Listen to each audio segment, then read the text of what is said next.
Odisha business today आज मुख्य खबर 4623 जन को नियुक्ति पत्र प्रदान कले मुख्यमंत्री। एप्रिल 27 रु स्कूल खरा छुट्टी। जनगणना पाई मार्गदर्शिका जारी। कालियापाणी क्रोमजोन परिदर्शन करे ओएमसी परिचालना निर्देशक। छात उपरे सौर शक्ति योजना सम्मिलित प्रकल्प देश में ओडिशा सर्वाधिक। अपार्टमेंट किणा स्टाम्प देय 2% बढ़िला। बॉम्बे स्टॉक एक्सचेंजर सेंसेक्स 77,664 पॉइंट रे बंद।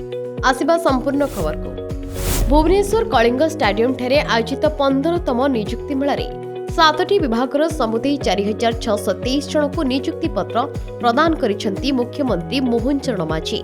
एथिरे विद्यालय और गणशिक्षा विभाग 4113 जन, जंगल परिवेश और जलवायु परिवर्तन विभाग 154 जन, अणक्षुद्र और मध्यम उद्योग विभाग 143 जन, इस्पात और खनि विभाग 77 जन नियुक्ति पत्र पाइछंती। 2024 जून मासरू आज सुद्धा सरकारी चाकरी 44,082 और बेसरकारी क्षेत्र में 92,000 जन को नियुक्ति मिली। प्रबल ग्रीष्म प्रवाह को दृष्टि रखी पिलामानंकु सुरक्षा पाई आगुआ खरा छुट्टी घोषणा करिसेंती मुख्यमंत्री मोहन चरण माझी। एप्रिल 27 रु समस्त स्कूल बंद रहिबो बोली गणशिक्षा विभागर प्रस्ताव को मुख्यमंत्री अनुमोदन। सरकारी अनुदान प्राप्त बेसरकारी विद्यालय बंद रहिबो एवं पूर्व निर्धारित परीक्षा जनगणना और अन्यान्य ऑफिस काम जारी रहिबो। जनगणना कार्य नियोजित अधिकारी एवं कर्मचारी सुरक्षा एवं निरापत्ता निमंते राज्य सरकार तथा राजस्व विपर्यय परिचालना विभाग पक्षरु एसओपी जारी करा जायछि। पूर्वाह्न 11 अपराह्न 3टा पर्यंत जनगणना कराजिबो। जनगणना रे बाधा सृष्टि कले अभियुक्तों विरोध रे 1948 आईन अनुसार कार्यानुष्ठान नियाजिबो। राज्य रे एप्रिल 16 रु आरंभ होइतवा जनगणना काम मे 15 पर्यंत चलिबो।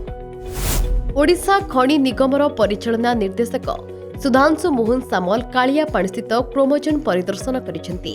स्थायी खनि उत्तोलन, मूल्य वृद्धि एवं कार्यक्षम दक्षता बढ़ाइबा पई रोड मैप प्रस्तुत करिसेंती। परिवहन व्यवस्था को अधिक सुगम और दक्ष करबा पई खनिज परिवहन सड़क भित्तिभूमिर सुदृढ़ीकरण निमंते निर्देश देवा सह दीर्घकालीन कार्यक्षम स्थिरता पई परिवेश अनुकूल पदक्षेप गुड़िक ग्रहण करने से परामर्श देइछंती। पीएमएसजीएमबीवाई अधीन अद्यावधि राज्य में 55,888, यूएलए योजना अधीन अतिरिक्त 29,000 एपरी समुदाय 84,888 रूफटॉप सोलार सिस्टम स्थापित होइछि। यूएलए योजना कार्यकारितारे ओडिशार सफलता देश में सर्वाधिक। ओडिशार रूफटॉप सोलार अधीन 3 लाख परिवार को आनिबा पई एक आकांक्षी लक्ष्य निर्धारित होइछि। आगामी पर्याय रे प्रति मासरे 25,000 रूफटॉप सोलार सिस्टम स्थापन करबा पई पदक्षेप निया जायछि। राज्य में अपार्टमेंट किणवा बेले पूर्व मूल्य अनुଯାयी 3टी स्लाब यथा 3%, 4%, 5% स्टाम्प देय आदाय होता। एणिकी समस्त 5% स्टाम्प देय आदाय हेबो। यह व्यतीत रजिस्ट्रेशन फी बाबद को जेपरी जो वर्गठू 1% बा 2% आदाय होता एवं से भली हेबो। पूर्व 5 लाख पर्यंत अपार्टमेंट किणिले स्टाम्प देय बाबद को 3% देवाक पड़ुला। 5 रु 15 लाख भितर अपार्टमेंट मूल्य थिले स्टाम्प देय 4% थिला एवं 15 लाख रु अधिक थिले 5% स्टाम्प देय देवाक पड़ुला। आर्थिक सेवा, सूचना प्रजुक्ति और उपयोगिता क्षेत्रर शेयर गुड़िको निवेशक माने बिक्री करिबारु गुरुवार बॉम्बे स्टॉक एक्सचेंजर सेंसेक्स 852 पॉइंट ह्रास पाई 77,664 पॉइंट रे बंद होइछि।